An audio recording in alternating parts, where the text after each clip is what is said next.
The most important thing is for the world to wake up. The world is asleep, and while you sleep, the jackal eats. A hungry jackal arrives in the meadow. He says to the black cow and the red cow, "Give me the white cow. She shines too brightly. Then you'll sleep peacefully." They remain silent. The white cow dies. The jackal returns. "Give me the black cow, red cow. Then I promise, I'll leave."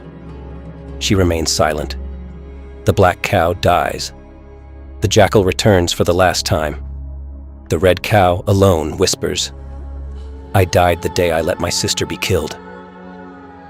Do you understand? The white cow was Palestine. For 80 years we've been bleeding her dry, her land stolen, her children buried in ruins, and you said, "It's not my problem." The black cow was Lebanon, Beirut bleeding, the south ablaze. You said, "It's not my country." Then Syria, the Golan Heights torn away, Damascus bombed. You said, "It's too complicated." Then Iraq, Libya, Yemen, Iran.